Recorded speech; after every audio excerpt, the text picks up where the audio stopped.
ನಿಮಗೆಲ್ಲರಿಗೂ ಕೂಡ ನನ್ನ ಪ್ರೀತಿಯ ದ್ವಿತೀಯ PUC ವಿದ್ಯಾರ್ಥಿಗಳೇ ಮತ್ತೊಮ್ಮೆ ನನ್ನ ಯೂಟ್ಯೂಬ್ ಚಾನಲ್ಗೆ ಸ್ವಾಗತ. ಈಗಾಗಲೇ ನಾವು ನಿಮ್ಮ ಕಂಪ್ಯೂಟರ್ ಸೈನ್ಸ್ ಪ್ರಾಕ್ಟಿಕಲ್ ಎಕ್ಸಾಮಿಗೆ ಹೊಸದಾಗಿ ಬಂದಿರುವಂತಹ ಪ್ರಶ್ನೆಗಳು, ಹೊಸದಾಗಿ ಅಪ್ಡೇಟ್ ಆಗಿರುವಂತಹ ಪ್ರಾಕ್ಟಿಕಲ್ ಬುಕ್ಕನ್ನೇ ರಿಲೀಸ್ ಮಾಡಿ ನಿಮಗೆ ಕೊಟ್ಟಿದ್ದೇನೆ. ಪ್ರಾಕ್ಟಿಕಲ್ ಎಕ್ಸಾಮಿನೇಷನ್ ನಾವು ನೋಡೋದಾದರೆ ಪ್ರೋಗ್ರಾಮಿನ ಬಗ್ಗೆ ಆಯಿತಾ. Right one program from part A Python. ನಿಮಗೆ ಟೋಟಲ್ ಒಂದು 15 ಪ್ರೋಗ್ರಾಮ್ಗಳನ್ನು ನಾನು ನಿಮಗೆ ಡಿಸ್ಪ್ಲೇ ಮಾಡಿ ಕೊಟ್ಟಿದ್ದೆ. ಅದರಲ್ಲಿ ಒಂದು ಪ್ರೋಗ್ರಾಮನ್ನು ತಗೊಳ್ಳೋ ಎಕ್ಸಿಕ್ಯೂಟ್ ಮಾಡಿ ಬರೆದು ತೋರಿಸ್ಬೇಕಾಗಿರುತ್ತೆ ಆಯಿತಾ. ರೈಟಿಂಗ್ ವರ್ಕಿಗೆ ಅದಕ್ಕೆ 6 ಅಂಕಗಳು ನಿಮ್ಮ ಕೈಯಿಂದಲೇ ಸಿಗುವಂಥದ್ದಾಗಿರುತ್ತೆ. ಮೊದಲು ಎಕ್ಸಿಕ್ಯೂಟ್ ಮಾಡಿ ನಂತರದಲ್ಲಿ ಅದು ಬರವಣಿಗೆಯ ಮುಖಾಂತರನೂ ಕೂಡ ತಾವುಗಳು ಬರೆದು ತೋರಿಸ್ಬೇಕಾಗಿರುತ್ತೆ. ಸೆಕೆಂಡ್ ಪಾರ್ಟ್ ಬಿನಲ್ಲಿ writing one program from part B ಅಂತ ಇದೆ, SQL ಅಂತ. SQL ಅಲ್ಲಿ ಕೂಡ ಒಂದು ಪ್ರೋಗ್ರಾಮನ್ನು ಬರೀಬೇಕು. ಅಲ್ಲಿಗೆ ನಿಮಗೆ ಪಾರ್ಟ್ ಎ ಇಂದ 6 ಅಂಕಗಳು, ಪಾರ್ಟ್ ಬಿ ಇಂದ 6 ಅಂಕಗಳು ಆಗುತ್ತೆ. ಅಲ್ಲಿಗೆ 12 ಮಾರ್ಕ್ಸ್ ಆಯಿತು. ಕ್ವಶನ್ ನಂಬರ್ 3 ಏನಿದೆ ನೋಡೋಣ. Part 3 execution of any one program of examiner's choice ಅಂತ. ಅಲ್ಲೊಂದು ಸ್ಲಿಪ್ಪನ್ನು ಎತ್ಬಿಟ್ಟು ಒಂದು ಪ್ರೋಗ್ರಾಮನ್ನು ತಾವುಗಳು ಕಂಪ್ಯೂಟ್ರಲ್ಲಿ ಏನು ಮಾಡ್ತೀರಾ ಅಂತ ಹೇಳಿದರೆ ಒಂದು ಎಕ್ಸಿಕ್ಯೂಟ್ ಮಾಡಿ ತೋರಿಸ್ತೀರಾ.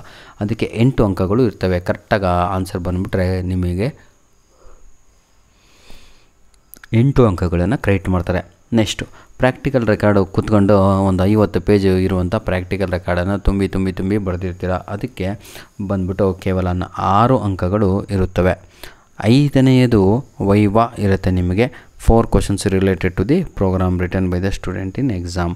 2 ಪ್ರೋಗ್ರಾಮ್ಗಳನ್ನು ಬರ್ತಿದ್ರಲ್ವ, ಅದ್ರ ಮೇಲೆ ನಿಮ್ಗೆ ಏನು ಮಾಡ್ತಾರೆ ಅಂದರೆ 2 ಪ್ರಶ್ನೆಗಳನ್ನು ಅಥವಾ ಒಂದು 3 ಪ್ರಶ್ನೆಗಳನ್ನು ಕೇಳ್ತಾರೆ.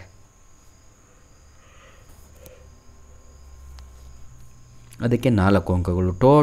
ತಾವುಗಳು ಟೋಟಲ್ ಮಾಡಿದರೆ ಇದು 30 ಅಂಕಗಳು ಆಗುತ್ತೆ. ಯಾಕಂದರೆ ತಾವುಗಳು ಆನ್ಯುವಲ್ ಎಕ್ಸಾಮ್ ಬರೆಯುವಂಥದ್ದು ಕಂಪ್ಯೂಟರ್ ಸೈನ್ಸು 70 ಅಂಕಗಳಿಗೆ ಆಗಿರುತ್ತೆ. 30 ಮಾರ್ಕ್ಸು ಇದು ನಿಮ್ಮ ಪ್ರಾಕ್ಟಿಕಲಿಂದ ಆಗಿರುತ್ತೆ ಅಲ್ವಾ. ಪ್ರಾಕ್ಟಿಕಲ್ ಮಾರ್ಕ್ಸ್ ಡಿಸ್ಟ್ರಿಬ್ಯೂಷನ್ ಅಂತ ಇದೆ. ಪಾರ್ಟ್ ಎ ಪ್ರೀತಿಯ ವಿದ್ಯಾರ್ಥಿಗಳೇ, ರೈಟಿಂಗ್ ಒನ್ ಪೈಥಾನ್ ಪ್ರೋಗ್ರಾಮ್ ಈಗ ತಾನೇ ಹೇಳಿದೆ ಹೌದಲ್ವ. ಎನಿ ಪ್ರೋಗ್ರಾಮ್ ಅದಕ್ಕೆ 8 ಅಂಕಗಳು, ಅದಕ್ಕೆ ವೈವಾ ಅದಕ್ಕೆ 4 ಅಂಕಗಳು. ಈ ರೀತಿಯಾಗಿ ಪ್ರಾಕ್ಟಿಕಲ್ ರೆಕಾರ್ಡ್ ಮಾರ್ಕ್ಸ್ ಇಲ್ಲಿ ಡಿಸ್ಟ್ರಿಬ್ಯೂಟ್ ಆಗಿದೆ ನೋಡಿ. ಟೋಟಲ್ 30 ಅಂಕಗಳು ನಿಮಗೆ ಸಿಗುವುದುಂಟು ಆಗಿರುತ್ತೆ. ಧನ್ಯವಾದಗಳು. All the best, do well. ಇವತ್ತಿನಿಂದನೇ